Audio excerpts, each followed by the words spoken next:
Le millionnaire a disparu dans les eaux sans que personne ne comprenne. Le courant l'a emporté et il s'est réveillé dans un endroit improbable. Une mendiante le regardait fixement et dit « J'ai fait ça pour… » et sa raison va te retourner la tête. Si cette histoire vous a intéressé, n'oubliez pas de vous abonner à notre chaîne et dites-nous de quelle ville vous nous regardez, nous continuons. Richard Mercier foula le sable fin de cette plage déserte, sentant la brise salée ébouriffée, ses cheveux parfaitement coiffés. Sa cravate de soie italienne desserrée était le seul signe que quelque chose n'allait pas. Pour un homme qui dirigeait un empire commercial de plusieurs milliards, ce recoin oublié du littoral semblait un endroit improbable. Mais il avait besoin de solitude, besoin de silence pour organiser ses pensées après la réunion catastrophique avec les actionnaires. L'empire qu'il avait construit pendant 2 décennies vacillait, et la faute lui incombait entièrement. Le ciel s'assombrissait rapidement. De lourds nuages annonçaient un orage. Richard ignora les signes. Il marcha jusqu'au rocher, tandis que la marée montait agressivement. Les vagues se brisaient, avec une force croissante. Il sentit l'eau glacée, mouiller ses chaussures italiennes à 5 000 €. Peu lui importait. Son téléphone sonna pour la 10e fois. C'était Hélène, son assistante. Il l'ignora à nouveau. La mer agitée l'hypnotisait. Dans un moment d'inattention, une vague plus forte le déséquilibra. Richard glissa sur les rochers mouillés. Il sentit son corps être emporté par le courant violent. Il tenta de nager contre la force de l'eau, mais le courant était plus fort. Ses vêtements alourdissaient ses mouvements. Sa veste en lin entravait ses mouvements. La dernière chose qu'il vit fut le ciel sombre et les gouttes de pluie qui commençaient à tomber. Obscurité. Richard ouvrit lentement les yeux. Son corps lui faisait mal. Il était allongé sur des cartons. Une couverture usée le couvrait. Il ne reconnaissait pas l'endroit. Un toit de zinc, des murs en bois improvisés, l'odeur d'embrun toujours présente.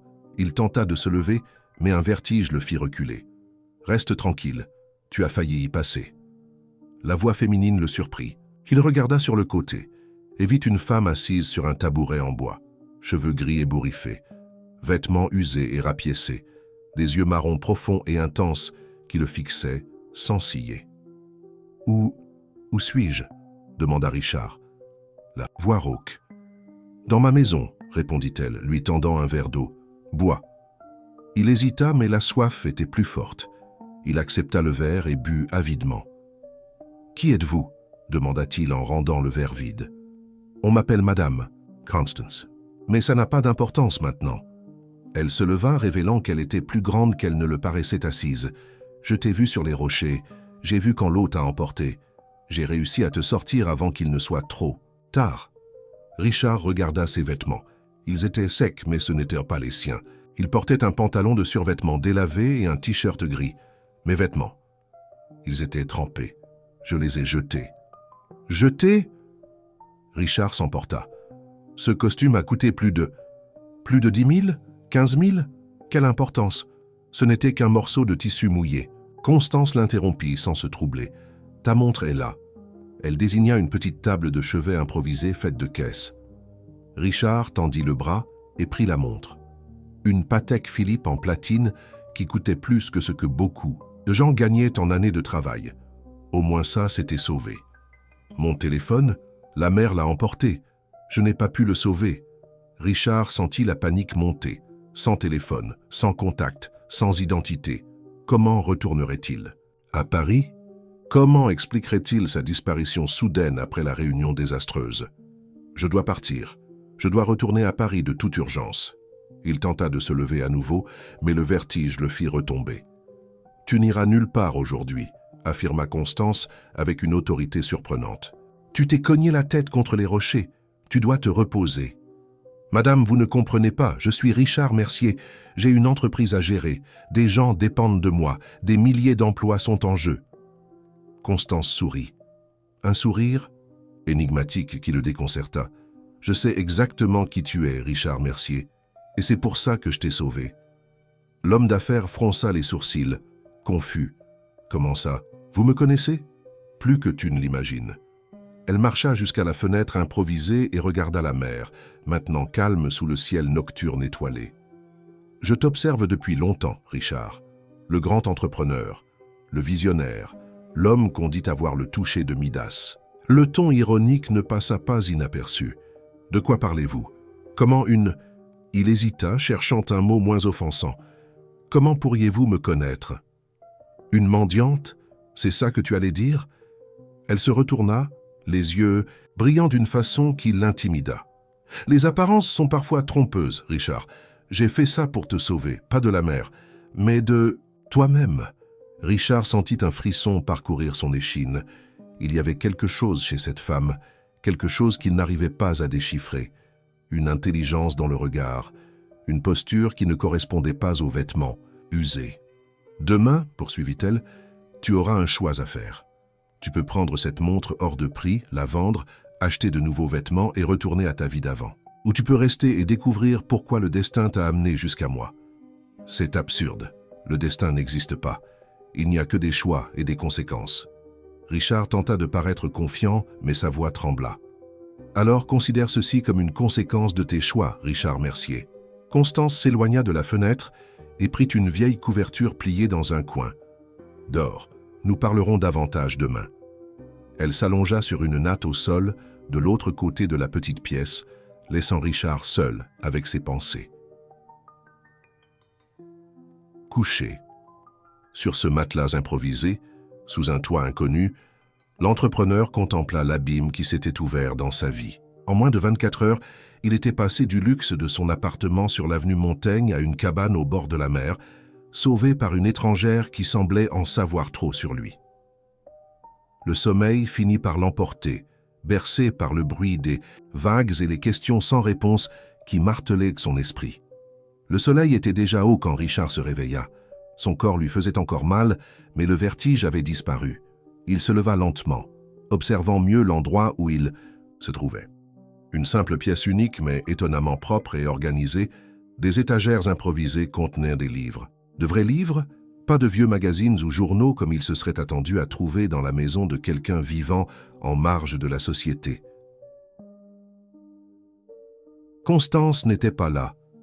Richard prit sa montre et la mit à son poignet, le poids familier, apportant un peu de réconfort. Il marcha jusqu'à la porte et l'ouvrit. La lumière vive du soleil l'aveugla momentanément. Quand ses yeux s'adaptèrent, il vit où il se trouvait. Une petite cabane construite sur le flanc d'une colline, avec vue sur une plage isolée. Aucune autre construction n'était visible. Au loin, il pouvait voir un chemin de terre qui serpentait sur la colline. Enfin réveillé. La voix de Constance venait de derrière lui. Richard se retourna et la vit monter par un sentier étroit, portant un sac en paille tressée. « J'ai apporté du café et du pain. » Elle passa devant lui et entra dans la cabane. « Ce n'est pas ton café gourmet importé, mais ça calmera ta faim. » Richard la suivit à l'intérieur, intrigué par la connaissance qu'elle semblait avoir de ses habitudes. « Comment savez-vous pour mon café ?» Constance posa le sac sur une table improvisée, faite d'une planche posée sur 2 tréteaux. Elle sortit une thermos et 2 pains de mie du sac. « Je sais beaucoup de choses sur toi, Richard. Je sais que tu es né à Lyon. Je sais que tu as perdu ton père à 12 ans et que ta mère a dû travailler à 2 emplois pour subvenir à tes besoins et à ceux de ton frère cadet, Gabriel. » Richard sentit son sang se glacer dans ses veines. « Comment savez-vous pour Gabriel ?» Gabriel était un sujet qu'il évitait depuis des années. Le frère qui avait disparu à 18 ans après une terrible dispute entre eux. Le frère que Richard, dans son orgueil juvénile, n'avait jamais cherché. Le frère qui était devenu un fantôme dans sa vie. « Prends ton café », répondit Constance, ignorant sa question. « Nous devons parler. » Elle servit le café dans 2 tasses ébréchées. Richard en accepta une, l'observant attentivement. À la lumière du jour, il pouvait voir des détails qu'il n'avait pas remarqués la veille. Les mains de Constance, bien que calleuses, avaient des ongles bien entretenus. Sa posture était droite, presque aristocratique, en total décalage, avec ses vêtements usés. « Qui êtes-vous vraiment ?» demanda Richard, tenant la tasse sans boire. « Quelqu'un qui a connu l'autre côté de la médaille, Richard, le côté que tu n'as jamais voulu voir. Arrêtez avec les énigmes. Si vous en savez tant sur moi, soyez direct. » Constance sourit, ce même sourire énigmatique de la veille. « Il y a 15 ans, j'étais directrice financière de Vidal System. Tu t'en souviens ?» Richard faillit s'étouffer avec la gorgée de café qu'il venait de prendre. Vidal System fut l'une des premières entreprises qu'il avait acquises dans son ascension vers le succès. Une petite entreprise technologique avec des brevets prometteurs. Impossible. Je connais tous les cadres des entreprises que j'ai acquises. Tu connais ceux qui sont restés après les restructurations, pas ceux qui ont été écartés avant même que tu ne prennes le contrôle. Le souvenir lui revint comme un éclair. Lors de l'acquisition de Vidal, Richard avait ordonné le licenciement de toute la direction avant même de finaliser l'achat. Une stratégie pour éviter la résistance. Interne. Il ne se souvenait pas des noms ou des visages, pour lui ce n'étaient que des chiffres dans un tableur. Constance, ce n'est pas votre vrai nom, n'est-ce pas? Constance Vidal. Elle prononça le nom avec une légère inflexion. Fondatrice de Vidal System avec mon défunt mari. Richard sentit le sol se dérober sous ses pieds. Vidal System avait été fondé par un couple d'ingénieurs. Il se souvenait vaguement d'avoir lu cela dans le rapport d'acquisition. Mais il ne les avait jamais rencontrés personnellement. La négociation avait été menée par des intermédiaires. Cela n'a aucun sens. La propriétaire de Vidal System serait riche, prospère, comme toi. Elle rit, un rire amer. Mon mari est tombé malade pendant la négociation, cancer en phase terminale. Je ne l'ai dit à personne. Je ne pouvais pas risquer que la vente n'aboutisse pas. Nous avions besoin de l'argent pour son traitement. Richard posa la tasse sur la table, essayant d'organiser ses pensées. Mais la vente a été conclue. Vous avez reçu des millions. Nous les avons reçus. Et puis ton équipe d'avocats a trouvé une clause dans le contrat. Une irrégularité fiscale datant d'années auparavant, quand nous n'étions qu'une start-up luttant pour survivre. Tu as invoqué la clause de pénalité, gelé les paiements. Le souvenir était maintenant clair, c'était l'un de ses premiers grands coups sur le marché. Les analystes l'avaient applaudi pour son astuce. Réduire la valeur d'acquisition de plus de 70% en raison d'une technicité juridique. C'était les affaires.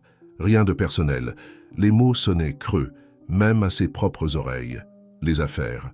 Constance le regarda intensément. Mon mari est décédé sans traitement adéquat. J'ai tout perdu en essayant de le sauver. Maison, biens, dignité. Quand j'ai finalement réussi à prouver en justice que l'irrégularité était insignifiante, tu avais déjà extrait tout ce qui avait de la valeur dans l'entreprise et tu l'avais fermée. L'indemnité que j'ai reçue couvrait à peine les dettes que j'avais accumulées. Richard détourna le regard, incapable d'affronter ses yeux accusateurs. Pourquoi m'avoir sauvé alors? Pourquoi ne pas avoir laissé la mer m'emporter? Parce que je ne suis pas comme toi, Richard. Elle se leva imposante malgré ses vêtements simples. Et parce que tu mérites quelque chose de pire qu'une fin rapide. Tu mérites d'affronter ce que tu as fait, pas seulement à moi, mais à tant d'autres. La peur céda la place à l'indignation. Alors, c'est ça? Une vengeance élaborée? Me séquestrer et me garder ici contre ma volonté? Séquestration? Constance rit. La porte est ouverte, Richard. Ta précieuse montre est à ton poignet. Tu peux partir quand tu veux. Retourner à ton empire qui, selon les journaux, s'effondre après ta mystérieuse chute. Richard se figea. Que savez-vous de mon entreprise? Je sais que les actions ont chuté de 30% hier, après ta disparition de la réunion avec les investisseurs. Je sais que tes concurrents se positionnent pour une prise de contrôle hostile. Je sais que ton absence inattendue est interprétée comme une fuite ou... Elle hésita. Quelque chose de pire. Je dois rentrer, maintenant. Richard se leva brusquement. C'est de la folie. J'ai des responsabilités. Oui, tu en as. Constance acquiesça calmement. Plus que tu ne l'imagines. C'est pourquoi je t'offre un choix. Quel choix? Retourne à Paris aujourd'hui même. Reprends ton empire. Continue d'être celui que tu as toujours été. Elle pointa vers la porte ouverte. Ou reste. Pendant 3 mois. Vis sans ton nom, sans ton pouvoir, sans ton argent. Vois le monde à travers les yeux de ceux que tu as toujours ignorés. Et ensuite, si tu le souhaites encore, tu pourras retourner à tout ce que tu as laissé derrière toi. C'est absurde. 3 mois? Mon entreprise ne survivra pas 3 jours sans moi. Alors, peut-être n'est-elle pas aussi solide que tu le pensais. Constance haussa les épaules. Mais si tu restes, je promets qu'à la fin des 3 mois, je te donnerai quelque chose qui vaut plus que tous tes milliards. Quoi? La vérité, Richard. sur ton frère Gabriel, sur ta propre histoire et sur l'héritage que tu laisseras vraiment dans ce monde. Richard sentit son cœur s'accélérer. Gabriel, le nom que personne n'osait mentionner en sa présence, depuis plus de 20 ans, la blessure qui ne s'était jamais complètement cicatrisée. Comment pouvez-vous savoir quelque chose sur Gabriel que j'ignore? Reste et tu le découvriras. Constance marcha jusqu'à la porte. Je vais au village chercher plus de provisions. Quand je reviendrai, je veux ta réponse.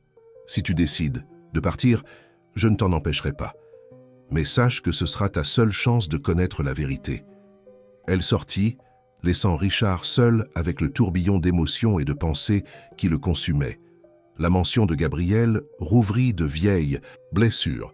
Le frère, cadet, brillant et idéaliste, qui avait toujours critiqué l'ambition démesurée de Richard. La dernière dispute avait été dévastatrice. Gabriel avait accusé Richard de trahir ses valeurs, de devenir le genre d'homme que leur père avait toujours méprisé. Richard avait riposté avec cruauté, exposant ce qu'il considérait comme la faiblesse et la jalousie de son frère. Le lendemain matin, Gabriel était parti, sans avertissement, sans adieu, juste un billet.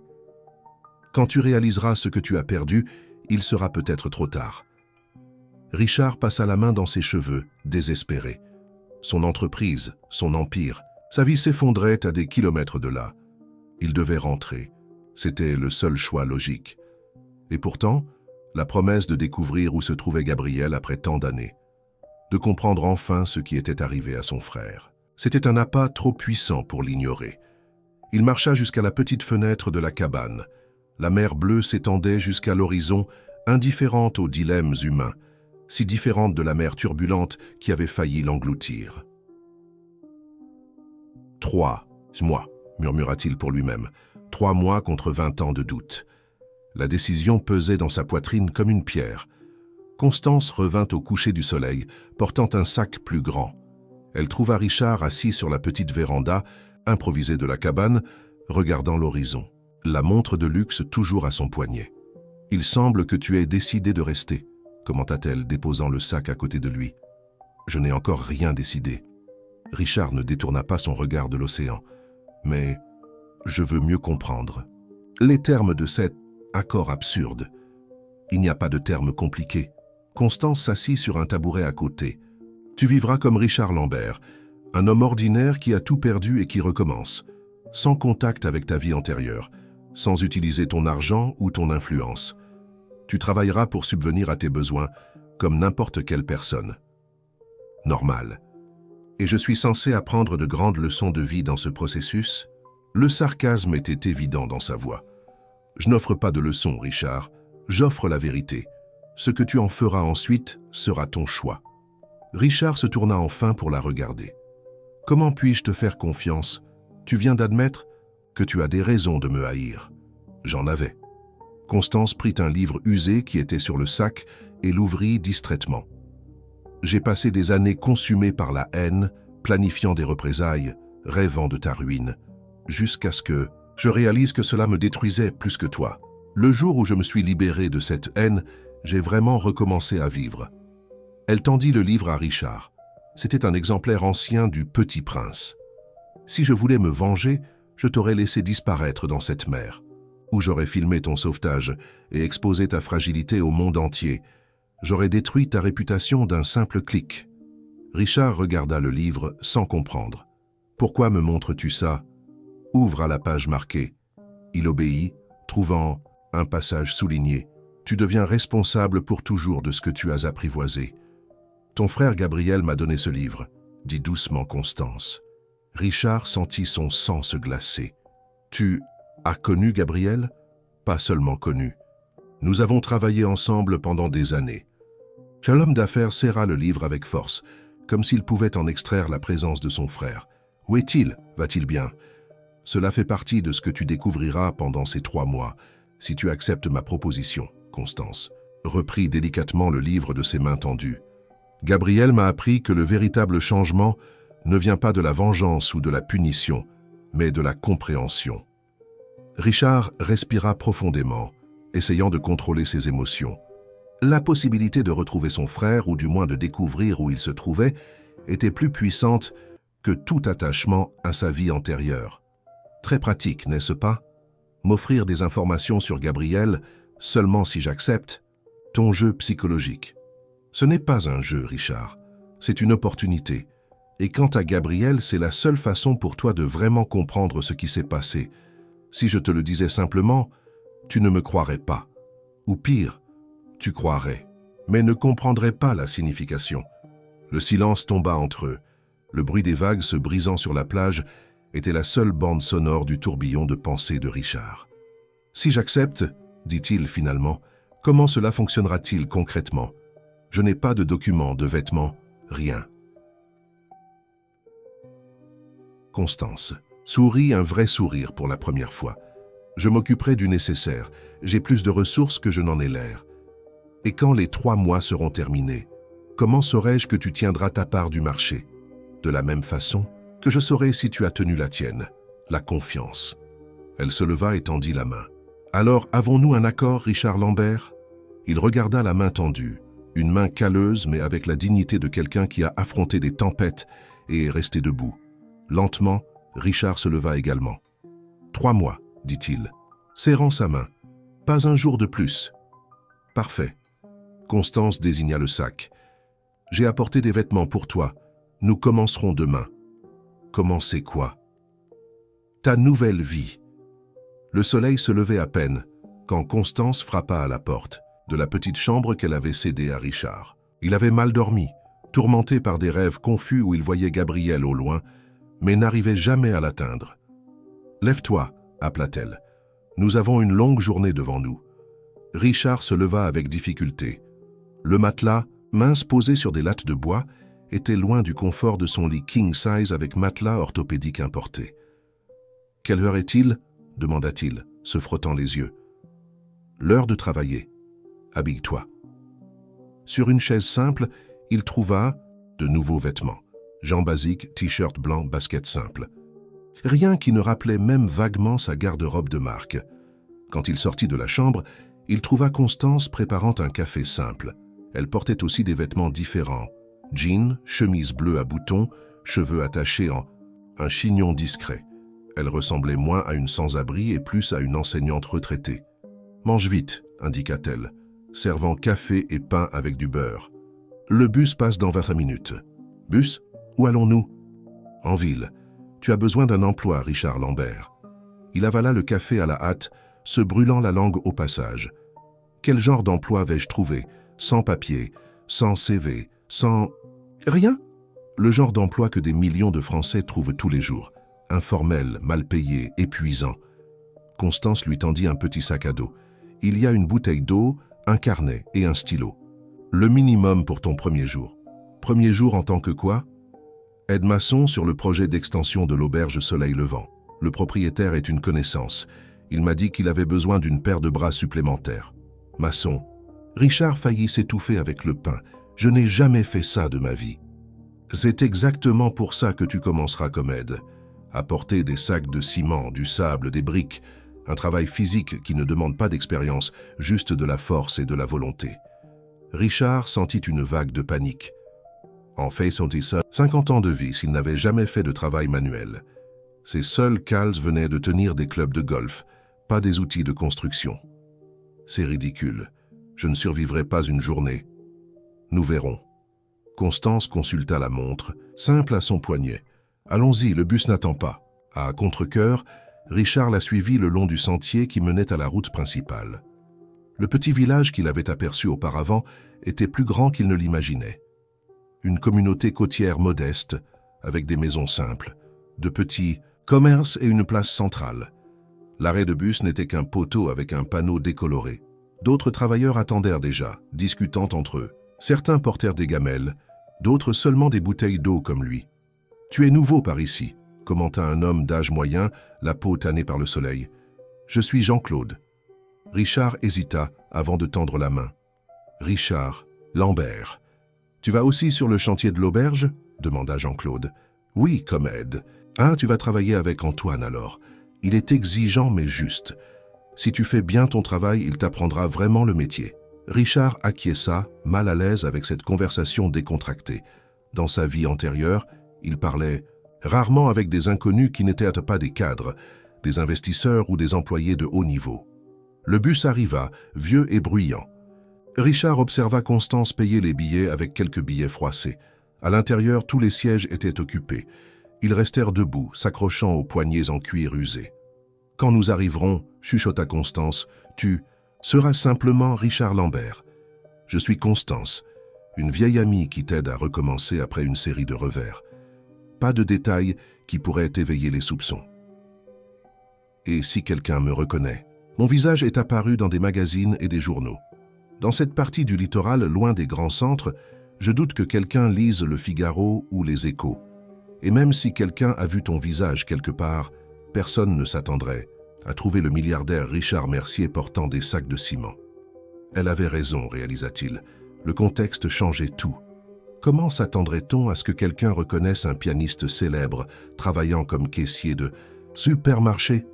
Le décor rendait l'identification improbable. Après 40 minutes de trajet sur des routes de terre et d'asphalte mal entretenu, ils arrivèrent dans une ville plus grande.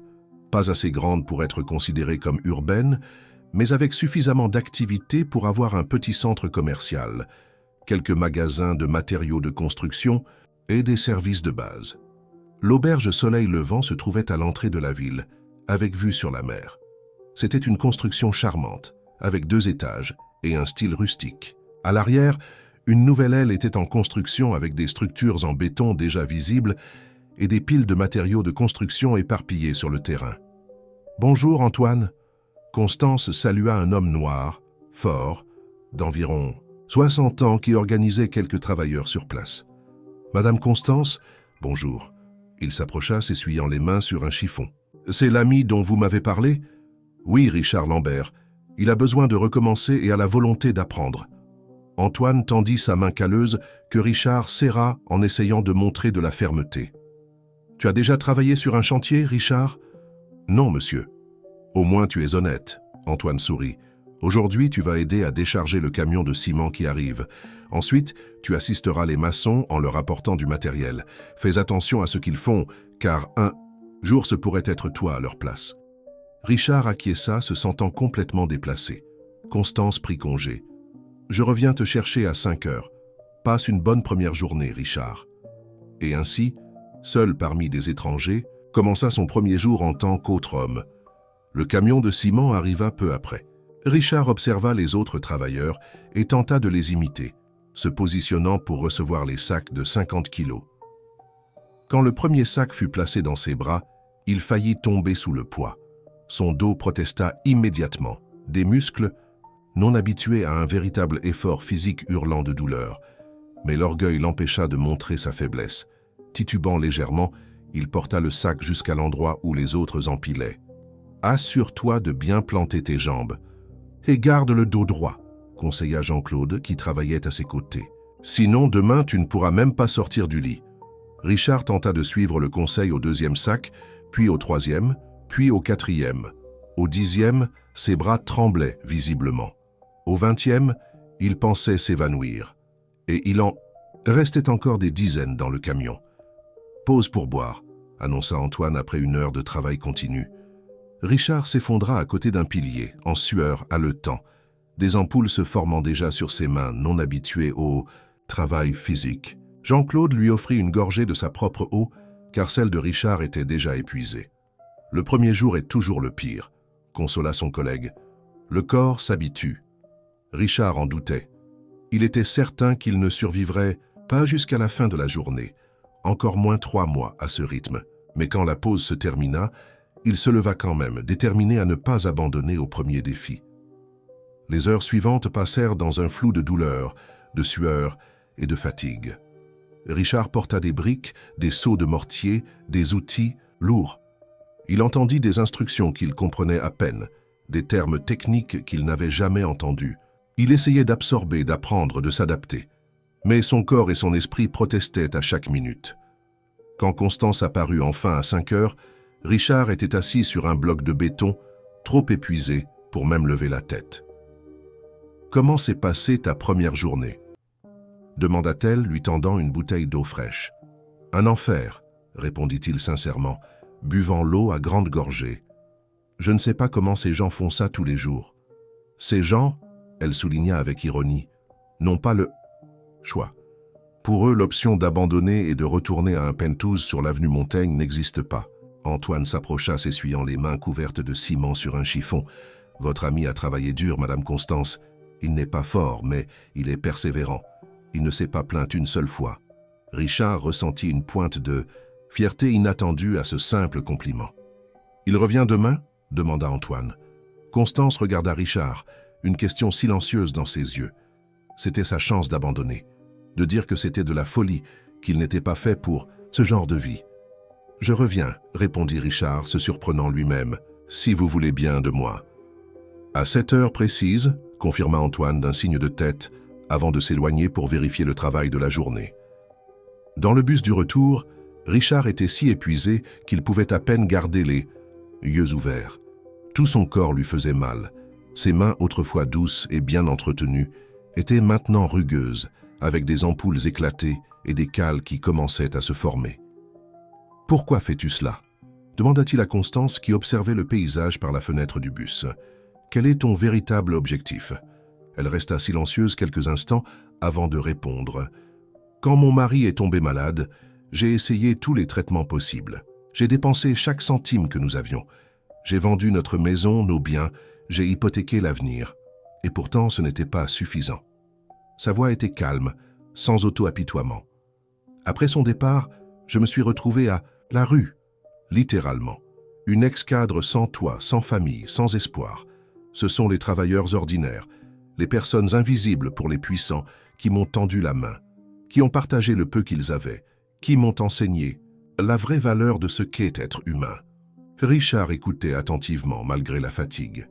Pendant des années, j'ai nourri la rancœur contre toi et tout ce que tu représentais, jusqu'à ce que je trouve Gabriel. En entendant le nom de son frère, Richard se redressa sur son siège, ignorant la douleur musculaire. Gabriel faisait un travail merveilleux avec des communautés défavorisées sur le littoral, utilisant ses connaissances techniques pour améliorer la vie de personnes que la société ignore. Quand j'ai découvert qui il était, j'ai failli ne pas croire à la coïncidence. Quand était-ce? Où était-il? Patience, Richard. Cette histoire fait partie de ce que tu découvriras au cours des prochains mois. Constance toucha légèrement son bras meurtri. Gabriel m'a aidé à transformer ma haine en objectif, à utiliser mes connaissances pour quelque chose de plus grand que l'accumulation de richesses. Et il m'a fait promettre que, si un jour, j'en avais l'occasion, j'essaierai de faire de même pour toi. C'est Gabriel qui a planifié tout ça. L'idée semblait absurde. Non. Constance sourit. Gabriel n'a jamais su qu'un jour nos chemins se croiseraient. Cette partie était l'œuvre du destin. Ou peut-être, qui sait, de quelque chose de plus profond. Le bus s'arrêta à l'arrêt près du village.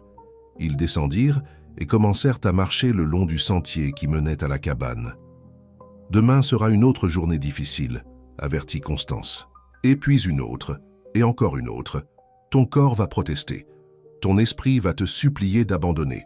Ton orgueil va subir des coups constants.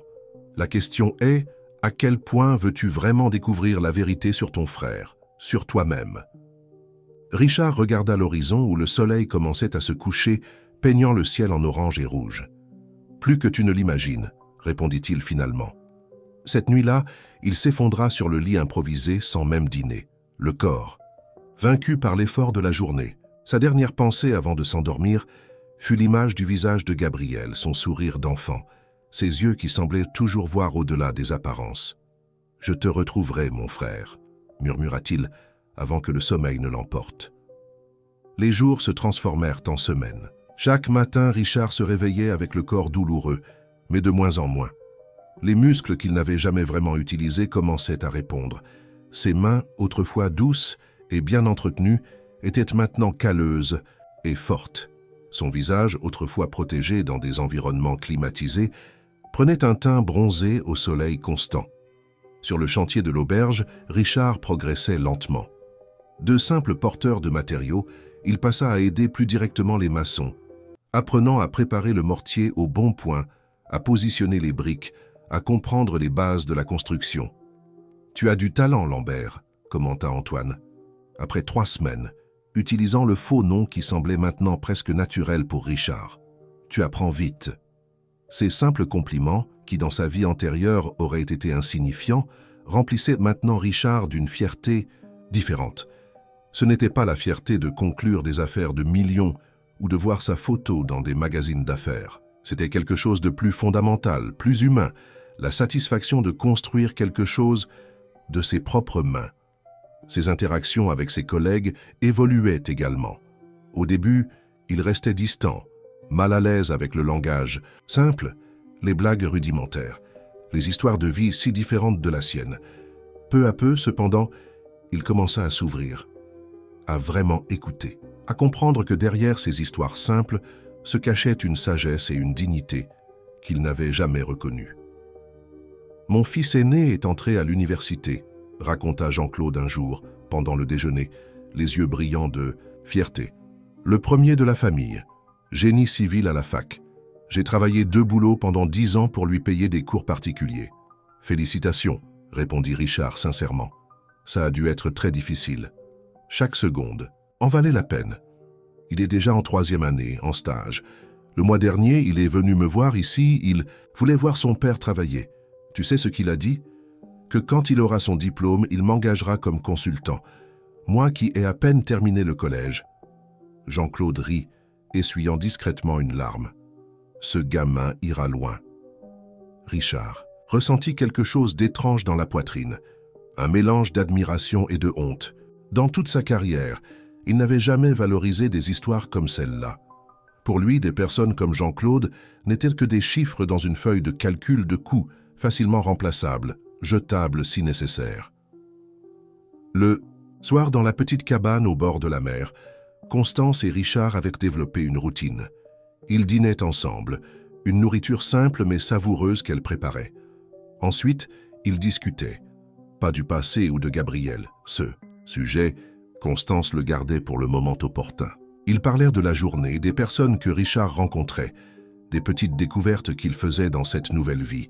Aujourd'hui, l'un des maçons, Marc, m'a invité à un barbecue dimanche, commenta Richard, tout en faisant la vaisselle, une autre tâche qu'il n'avait jamais accomplie dans sa vie antérieure. Sa fille fête son anniversaire.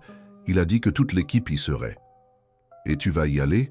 demanda Constance, rangeant quelques livres sur la petite étagère improvisée. « Je ne sais pas. Ce serait étrange. Je n'appartiens pas à ce monde. » « Et à quel monde appartiens-tu maintenant, Richard Lambert ?» La question le prit au dépourvu. Au début de ce voyage, la réponse aurait été évidente. Il appartenait au monde des affaires, du pouvoir, de l'argent.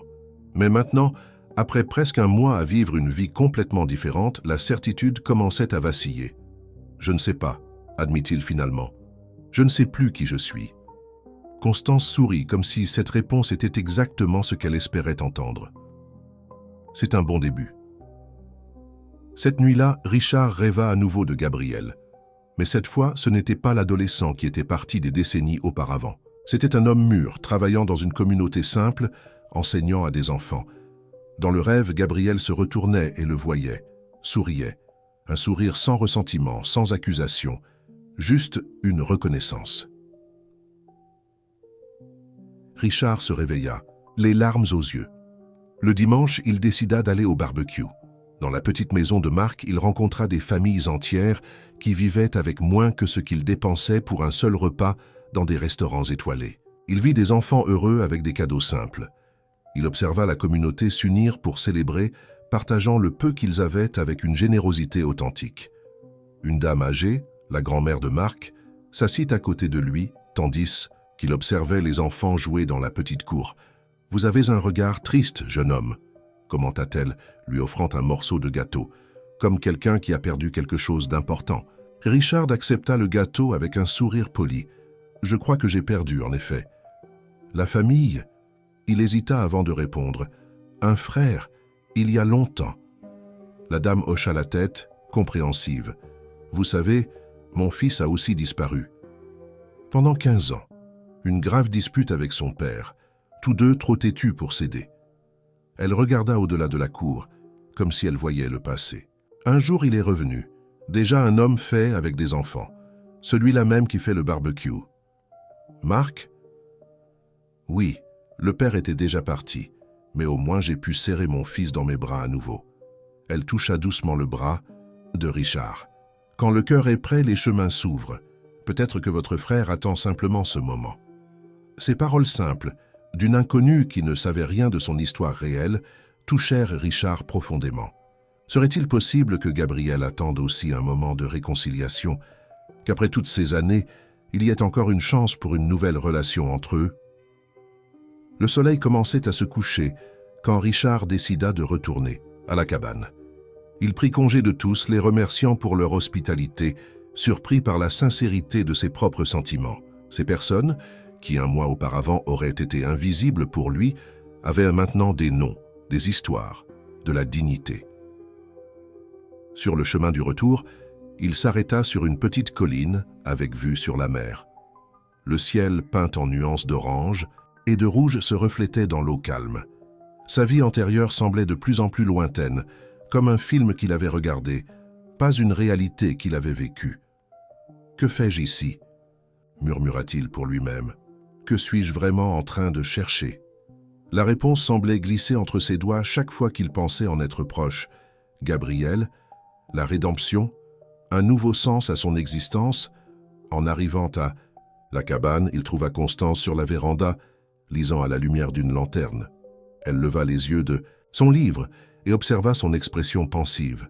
« Le barbecue t'a fait réfléchir ?»« Tout ici me fait réfléchir », admit Richard, s'asseyant dans la chaise en bois à côté d'elle. « Je vis depuis 1 mois comme ces personnes, et je me sens déjà épuisé physiquement, mais mentalement. C'est comme si quelque chose s'éveillait. »« Et imagine vivre ainsi toute une vie, » répondit Constance, fermant son livre. « Sans la certitude qu'en 3 mois, tout redeviendra normal. Sans le filet de sécurité d'un empire financier attendant ton retour. » Richard acquiesça, comprenant le privilège que sa situation représentait même dans ces circonstances.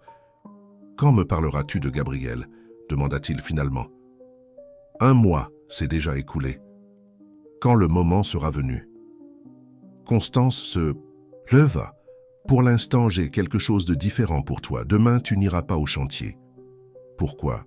J'ai fait quelque chose de mal ? » « Au contraire, tu as progressé plus vite que je ne l'espérais. » Elle entra dans la cabane et revint avec une enveloppe. « Demain, il y a une réunion à l'association des habitants du village des coquillages. Je veux que tu viennes avec moi. »« Qu'y a-t-il là-bas ?»« La prochaine étape de ton voyage. » Constance lui tendit l'enveloppe. « Lis ceci avant de dormir. Nous en parlerons davantage demain. » Dans l'enveloppe, Richard trouva d'anciennes coupures de journaux, des articles sur un projet social dans des communautés côtières, des photos de maisons simples en cours de rénovation, des systèmes de collecte d'eau en cours d'installation, de petits jardins communautaires, et sur l'une des photos, partiellement visible, un homme qui fit s'emballer son cœur. Gabriel. Plus âgé, plus mûr, mais incontestablement son frère. Les cheveux plus courts, la barbe bien taillée, mais les mêmes yeux, le même sourire. La légende disait simplement « Le projet Nouveaux Horizons fête ses 5 ans d'activité sur le littoral ». Richard passa des heures à étudier cette photo, cherchant plus de détails, plus d'indices. Mais c'était tout ce que la coupure révélait. Le sommeil tarda à venir cette nuit-là, et quand il s'endormit enfin, il rêva à nouveau de son frère, cette fois travaillant côte à côte avec lui à la construction de quelque chose d'important. Quelque chose qu'ils avaient tous deux perdu il y a longtemps. Le village des coquillages se trouvait à environ 1 heure de bus de la petite communauté où vivaient Richard et Constance. Il était plus grand, mieux structuré, avec un petit centre commercial, une école municipale et un dispensaire. Néanmoins, il était loin d'être une ville touristique ou développée.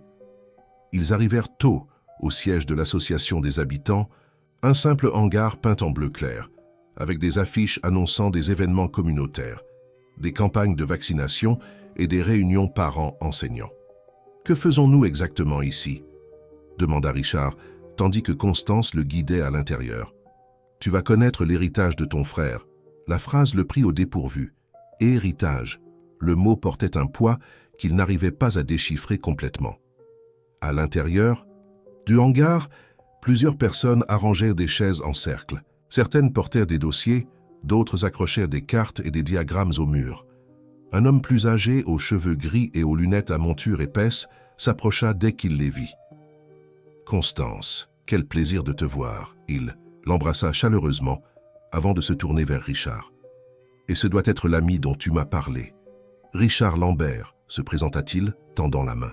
« André Martin, coordinateur du projet Nouveaux Horizons. » L'homme serra sa main avec enthousiasme. « Constance m'a dit que tu as de l'expérience en gestion et que tu t'intéresses à notre travail. » Richard lança un regard surpris à Constance. Elle ne lui avait rien mentionné à ce sujet. « Oui, j'ai une certaine expérience, » répondit-il prudemment. « J'aimerais mieux connaître le projet. »« Excellent, excellent. » André prit un dossier sur une table proche et le remit à Richard. « Voici notre présentation institutionnelle. Nous célébrons nos 12 ans d'activité ce mois-ci. » Richard ouvrit le dossier et trouva des photos, des graphiques et des textes détaillant le travail du projet. Actions d'amélioration de l'habitat dans les communautés défavorisées, système alternatif de collecte d'eau, jardins communautaires, formation professionnelle, coopérative d'artisanat et de pêche durable. Impressionnant, commenta-t-il sincèrement. Vous faites beaucoup avec peu de ressources. C'était toujours le leitmotiv de Gabriel, répondit André avec un sourire nostalgique. Faire l'extraordinaire avec l'ordinaire. Richard sentit son cœur s'accélérer en entendant le nom de son frère prononcé si naturellement. Gabriel, le fondateur du projet, Gabriel Mercier. André pointa vers une photo encadrée au mur que Richard n'avait pas remarquée auparavant. Son frère était là, souriant aux côtés d'un groupe de bénévoles, tenant une plaque qui disait « Nouveaux Horizons, inauguration ». La date dans le coin inférieur indiquait que la photo avait été prise il y a 12 ans. « Vous le connaissiez bien ?» demanda Richard, s'efforçant de garder une voix stable. « Comme un fils, » répondit André, et il y avait une émotion authentique dans sa voix.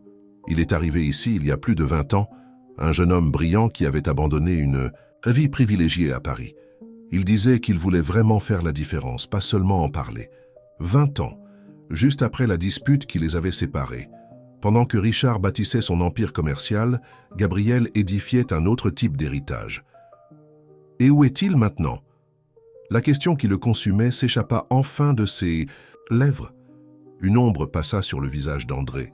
Constance intervint rapidement. « Richard, et si nous aidions à organiser les documents pour la réunion, André doit accueillir les autres participants. » Avant qu'il ne puisse protester, elle l'entraîna vers un coin plus éloigné, près d'une table couverte de documents éparpillés.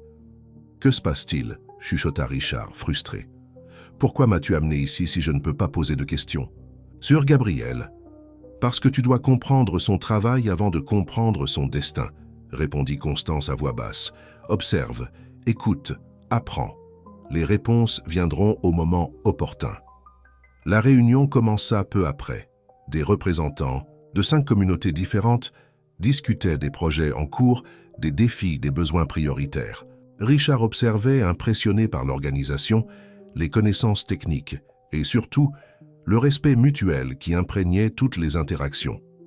Ce n'étaient pas des assistés passifs d'une charité superficielle.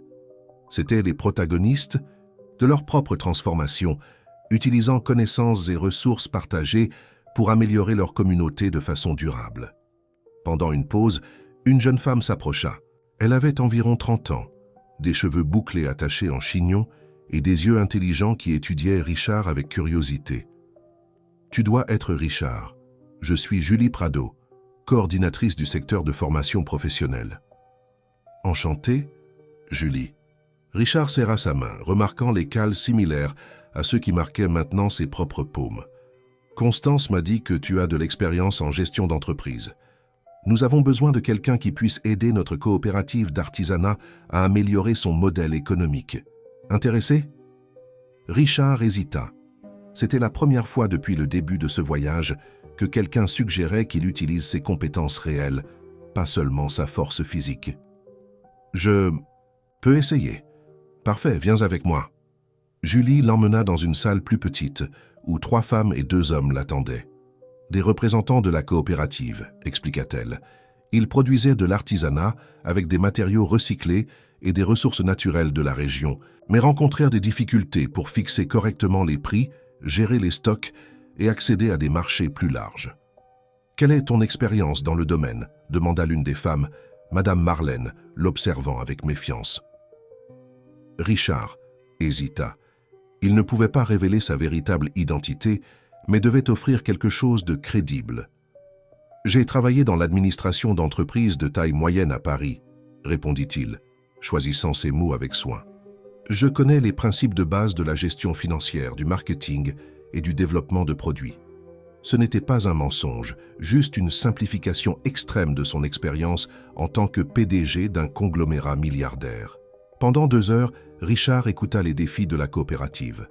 Il analysa leurs tableurs simples, examina leurs produits, comprit leur processus de production, et puis, presque sans s'en rendre compte, il commença à faire ce qu'il avait toujours fait de mieux: identifier les problèmes, proposer des solutions, élaborer des stratégies. « Vous sous-évaluez ces produits », expliqua-t-il, désignant des sacs en paille tressés avec des détails en coquillage.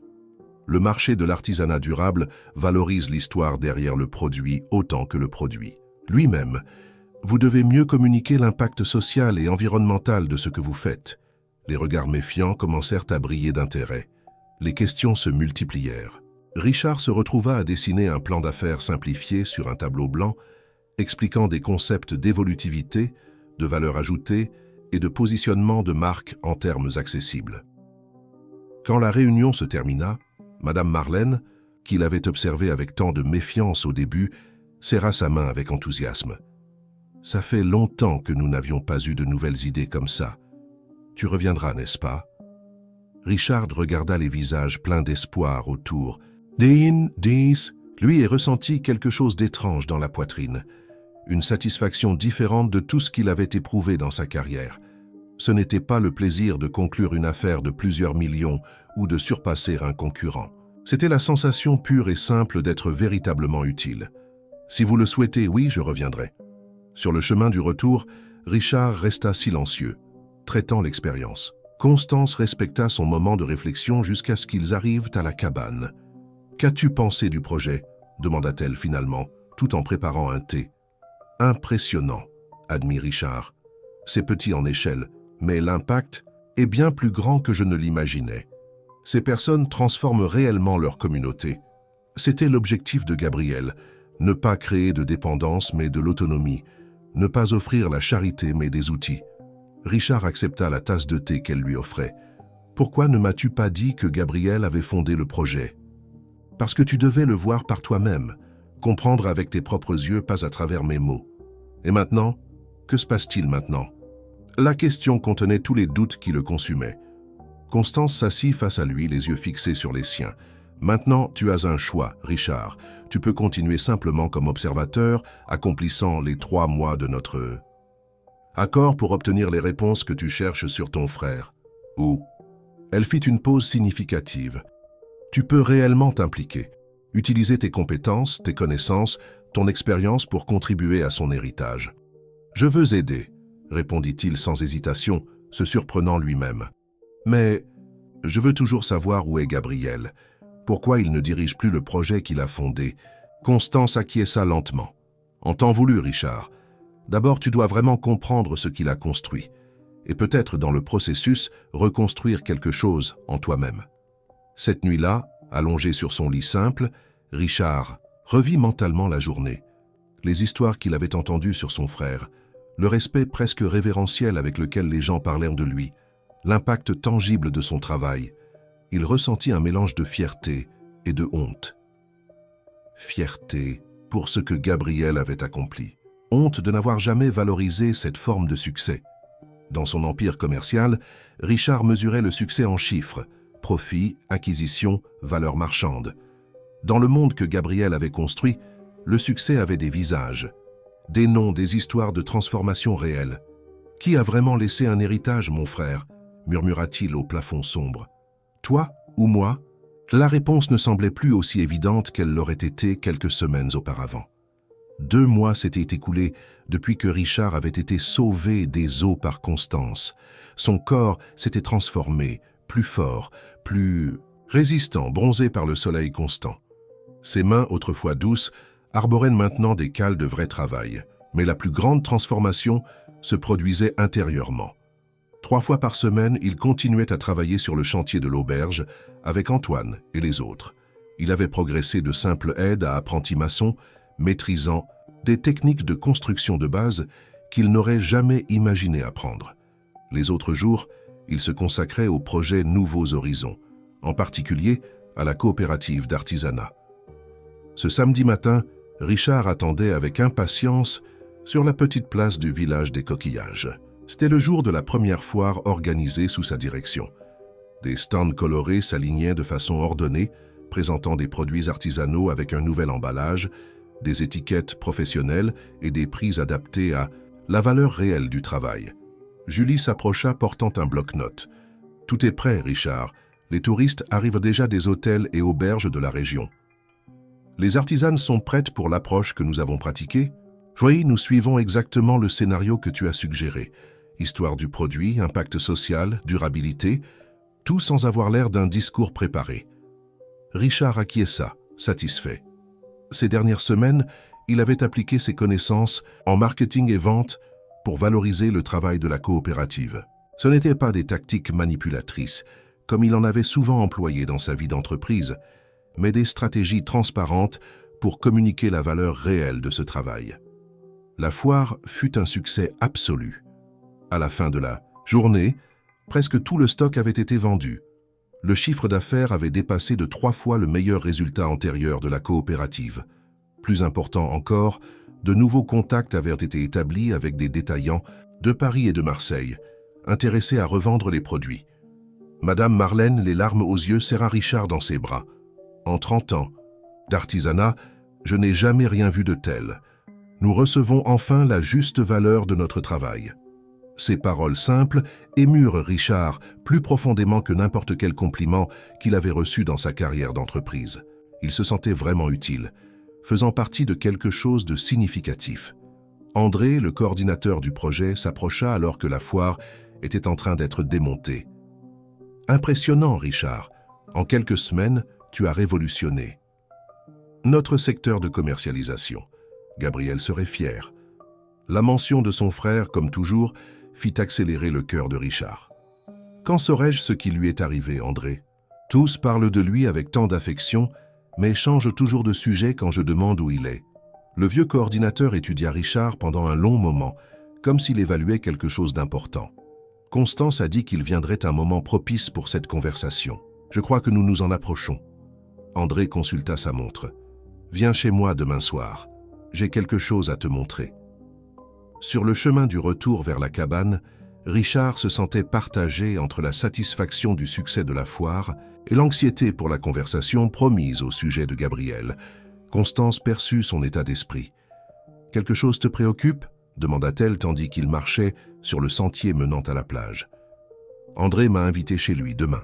Il dit qu'il a quelque chose à me montrer concernant Gabriel. » Constance acquiesça sans montrer de surprise. « Il m'a consulté à ce sujet. J'ai convenu que tu étais prêt. » « Prêt pour quoi exactement ? » La frustration transparaissait dans la voix de Richard. « Pourquoi tant de mystère au sujet de mon propre frère ?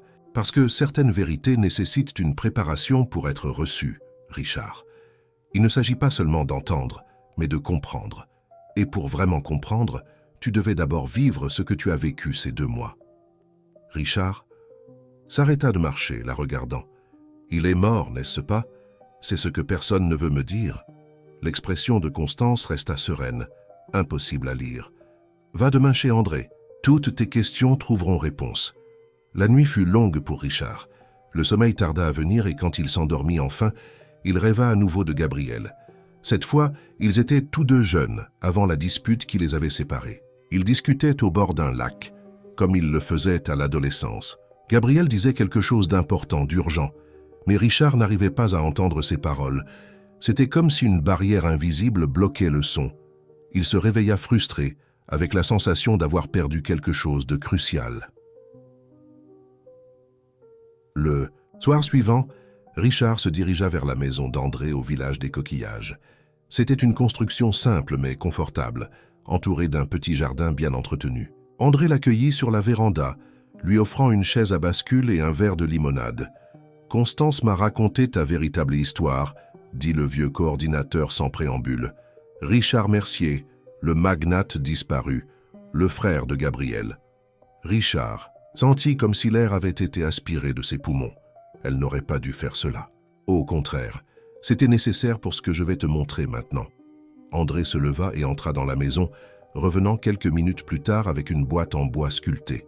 « Gabrielle a laissé ceci pour toi. » Richard regarda la boîte incrédule. « Pour moi, comment est-ce que possible? Il ne savait même pas où j'étais. » Il a toujours su exactement où tu étais, Richard. Il suivait ta carrière à distance, tes succès, tes acquisitions, ton pouvoir croissant. Il me haïssait. La question s'échappa comme un murmure douloureux. Non. André poussa la boîte vers lui. Jamais, et ceci en est la preuve. D'une main tremblante, Richard ouvrit la boîte. À l'intérieur, il trouva un cahier relié en cuir, avec l'inscription « Pour mon frère, quand il sera prêt ». À côté du cahier, il y avait une clé USB et quelques vieilles photos d'eux ensemble durant l'adolescence. Qu'est-ce que c'est? Le journal de Gabrielle. Et sur la clé USB, tous les projets qu'il a développés, y compris certains spécifiquement, pour ton entreprise. Des idées qu'il n'a jamais eu le courage de te présenter directement. Richard ouvrit le cahier avec révérence. L'écriture familière de Gabrielle couvrait les pages, organisées par date. La première entrée datait de peu après sa disparition, plus de 20 ans auparavant. « Je te laisse seul avec ceci, » dit André se levant. « Prends le temps dont tu as besoin. » Richard remarqua à peine quand le vieux coordinateur entra dans la maison. Il était complètement absorbé par les mots de son frère. Gabrielle décrivait son parcours après avoir quitté la maison familiale, sa désillusion initiale, les emplois temporaires, sa rencontre avec un professeur universitaire qui l'avait initié au développement communautaire, la découverte de sa véritable vocation. À aucun moment il n'y avait de colère ou de ressentiment dans ces mots, juste une profonde tristesse pour la rupture avec son frère et un espoir persistant de réconciliation. Richard a toujours vu le succès à travers les chiffres, et moi à travers les visages, écrivait Gabrielle dans une entrée. Nous ne sommes pas aussi différents qu'ils le pensent. Nous voulons tous deux construire quelque chose de durable. Nous avons simplement choisi des matériaux différents. Des larmes coulaient librement sur le visage de Richard pendant qu'il lisait.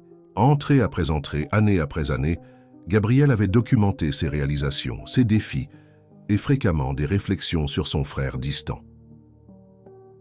« J'ai vu Richard en couverture des Échos aujourd'hui », disait une entrée d'il y a 10 ans. Le nouveau titan des affaires français. Son regard était différent, plus dur, plus froid. Je me demande s'il est heureux, s'il a trouvé ce qu'il cherchait vraiment. Et puis Richard arriva à une entrée datée d'il y a 5 ans, qui fit s'arrêter son cœur. Le médecin a confirmé aujourd'hui. Le diagnostic n'est pas bon. Des mois, peut-être un an. Je ne l'ai encore dit à personne. Il y a tant de travail inachevé, tant que je veux encore accomplir. Et Richard, mon frère que je n'ai jamais cessé d'aimer, ne saura jamais combien de fois j'ai voulu le chercher, combien de fois je suis arrivé à la porte de son bureau et ai reculé. L'orgueil est une maladie pire que celle qui me consume maintenant. Richard ferma le journal, incapable de continuer à lire. La douleur était insupportable. Gabrielle était tombée malade. Gabrielle était partie. Et lui, dans sa tour d'ivoire d'entreprise, n'en avait jamais rien su, n'avait jamais eu la chance de se réconcilier. « Non », murmura-t-il, serrant le journal contre sa poitrine. « Ça ne peut pas finir comme ça. » André réapparut silencieusement sur la véranda, s'asseyant à côté de Richard.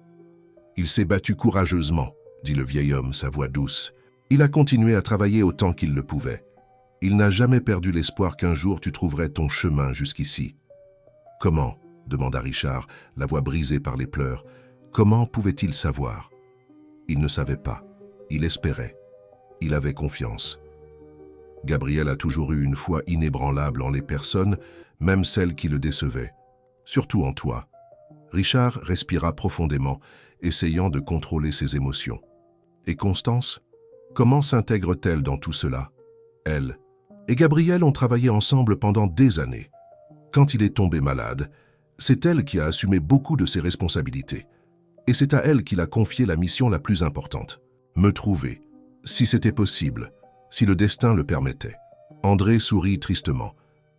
Gabrielle disait que l'univers a des façons mystérieuses de fermer les cercles incomplets. Richard regarda à nouveau le journal, les photos, la clé USB qui contenait les projets que son frère avait développés en pensant à lui.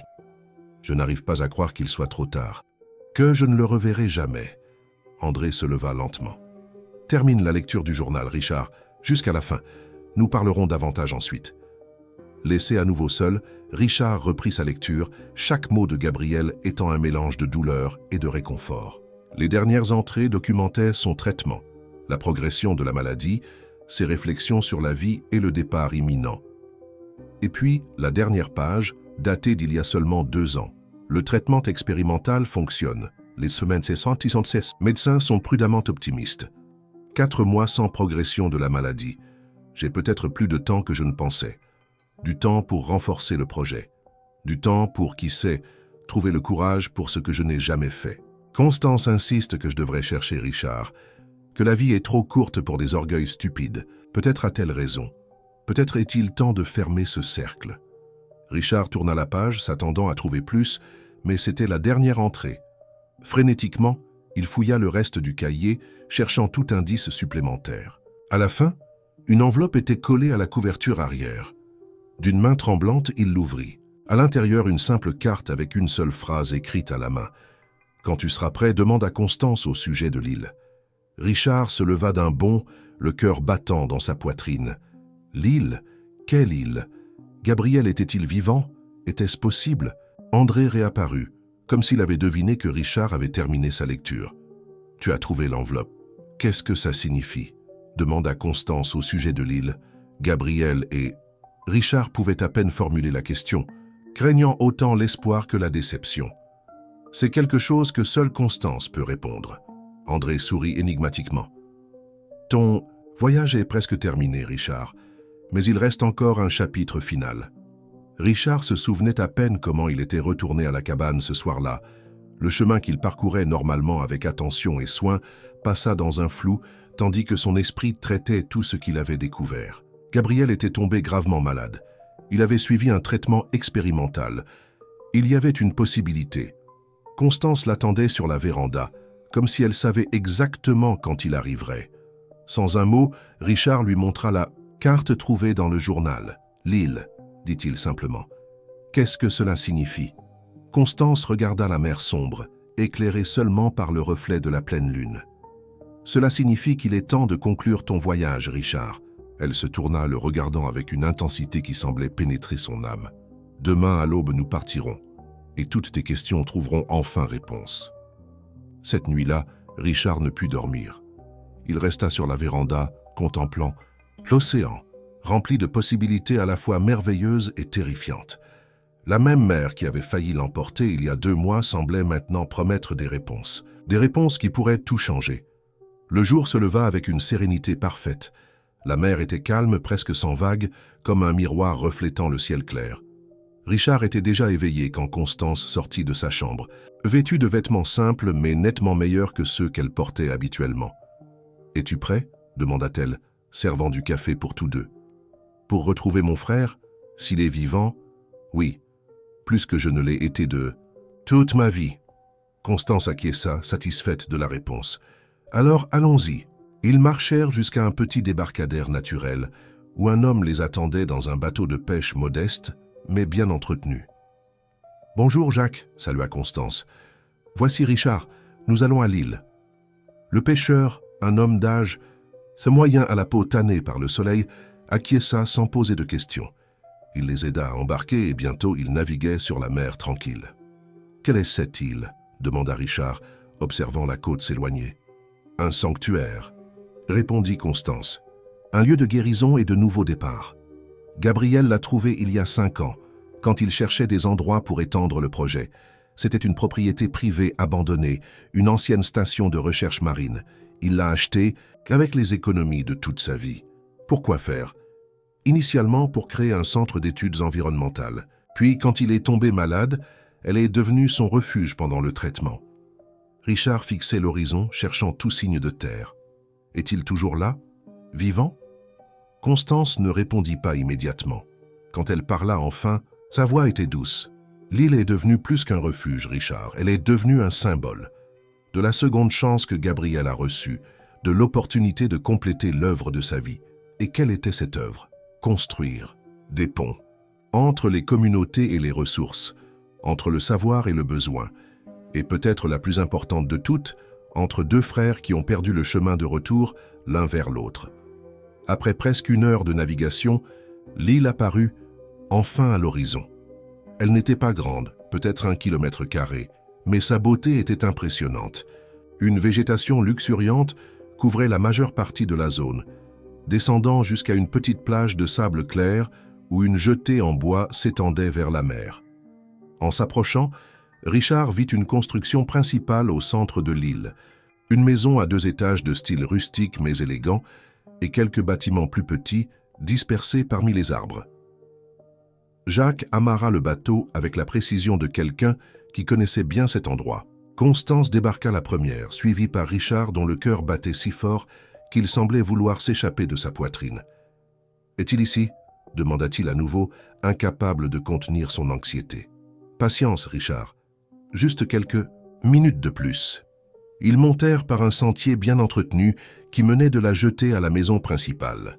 Des fleurs sauvages et des plantes médicinales poussaient de façon ordonnée des 2 côtés, formant un jardin naturel qui semblait à la fois décoratif et fonctionnel. La véranda de la maison offrait une vue panoramique sur la mer. Richard remarqua immédiatement la rampe d'accès à côté des marches, une adaptation pour quelqu'un à mobilité réduite. « Gabriel a-t-il gardé des séquelles de la maladie ?» demanda-t-il, indiquant la rampe. « Le traitement a été efficace. Mais il a exigé son prix, » répondit Constance tandis qu'il montait. Certaines batailles laissent des cicatrices visibles, d'autres invisibles. Gabriel porte les 2. Elle frappa doucement à la porte. Des pas lents se firent entendre de l'intérieur. Richard retint sa respiration. La porte s'ouvrit, et il était là. Gabriel Mercier, plus âgé, plus mince, appuyé sur une canne, les cheveux maintenant complètement gris, la peau pâle de quelqu'un qui a passé beaucoup de temps confiné. Mais les yeux étaient les mêmes, intenses, intelligents, bienveillants, les yeux que Richard connaissait depuis l'enfance. Richard, un seul mot, prononcé avec un mélange d'émotions si complexes qu'il serait impossible de toutes les déchiffrer. Surprise, joie, appréhension, espoir. Gabriel. Richard sentit ses jambes faiblir. 2 mois de préparation, de transformation, de découverte, et pourtant rien n'aurait pu le préparer à ce moment. À l'impact de voir le frère qu'il croyait perdu à jamais. Constance s'éloigna discrètement, laissant les frères seuls. « T'es vivant !» dit finalement Richard, la voix nouée par l'émotion. « Toutes ces années, pourquoi ne m'as-tu jamais cherché ?» Gabriel sourit tristement. « Je t'ai cherché, Richard, plusieurs fois. Je suis arrivé jusqu'à la porte de ton bureau à 3 occasions différentes, mais j'ai toujours reculé au dernier moment. Pourquoi? Au début par orgueil, ensuite parce que j'ai vu l'homme que tu étais devenu, si différent des valeurs que notre père nous avait enseignées, si consumé par le pouvoir et l'ambition. » Gabriel fit un geste, invitant Richard à entrer. « J'ai pensé qu'il n'y avait plus de place dans ta vie pour un frère idéaliste et ses causes perdues. » Richard entra dans la maison, observant l'environnement simple mais confortable. Des livres remplissaient les étagères. Une grande table, couverte de cartes et de projets, occupait le centre de la pièce. Au mur, des photos des communautés servies par le projet. Et étonnamment, des coupures de presse sur la carrière de Richard. « Tu as suivi ma vie », constata-t-il, s'approchant des articles encadrés. Chaque étape. Gabriel s'assit dans un fauteuil, posant sa canne à côté. Tes triomphes, tes prix, tes acquisitions. Et j'ai observé avec une inquiétude croissante le prix que tu semblais payer pour ce succès. Richard restait debout, encore incapable de se détendre. Et puis tu es tombé malade. Oui, un type rare de lymphome. Les médecins m'ont donné des mois à vivre. Gabriel regarda par la fenêtre vers la mer. C'est alors que j'ai réalisé que je pourrais quitter ce monde sans jamais avoir vraiment essayé de reconstruire notre relation. Cette pensée était insupportable. Pourquoi ne m'as-tu pas cherché alors? J'aurais payé pour les meilleurs traitements, les meilleurs spécialistes. Gabriel sourit avec indulgence. Et c'est exactement pour cela que je ne t'ai pas cherché, Richard. Tu aurais jeté de l'argent sur le problème, comme tu l'as toujours fait avec tout. Mais ce n'était pas d'argent dont j'avais besoin. C'était d'un frère. La vérité de ces mots frappa Richard comme un coup physique. Durant toute sa vie adulte, il avait vraiment traité chaque obstacle comme un problème à résoudre avec des ressources financières.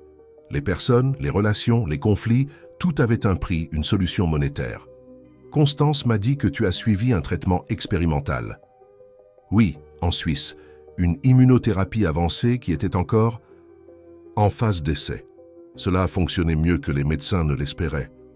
Gabriel indiqua la canne.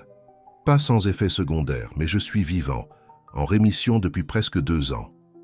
Richard s'assit enfin, ses jambes ne supportant plus le poids des émotions. Et maintenant? Après tout cela, après que Constance m'ait trouvé et m'ait fait vivre ce voyage, qu'attends-tu, Gabriel? J'attends? Gabriel rit doucement. Je n'attends rien, Richard. Je n'ai pas le droit d'attendre ou d'exiger quoi que ce soit de toi. Constance a agi de son propre chef en te rapprochant du projet, en te montrant cette autre réalité. Je ne l'ai su que lorsque tu étais déjà immergé dans l'expérience. Je ne crois pas cela, rétorqua Richard, une pointe d'irritation apparaissant pour la première fois. Tout ce plan élaboré, cette expérience de 3 mois, elle n'aurait pas fait cela sans ton accord. Peut-être pas sans mon accord, mais certainement sans mes directives spécifiques. Gabriel se pencha en avant, les yeux fixés sur ceux de son frère. Quand j'ai appris que tu travaillais sur le chantier, vivant comme Richard Lambert, ma première réaction a été de lui demander d'arrêter tout, de révéler la vérité. Mais Constance a insisté que tu avais besoin de ce voyage, que seule l'expérience d'une autre réalité te permettrait de vraiment comprendre. Comprendre quoi? La vraie valeur des choses, Richard, des personnes, des relations, du travail, qui transforment vraiment des vies. Richard ressentit une vague d'émotions contradictoires, colère, gratitude, confusion, clarté. Et qui êtes-vous pour décider ce que j'ai besoin de comprendre, pour me manipuler de cette façon? Personne, répondit simplement Gabriel. Juste 2 personnes qui ont cru qu'il y avait plus en Richard Mercier que le milliardaire impitoyable que décrivèrent les journaux. Que peut-être sous toutes les couches de pouvoir et d'ambition existait encore le garçon qui rêvait de construire quelque chose de significatif.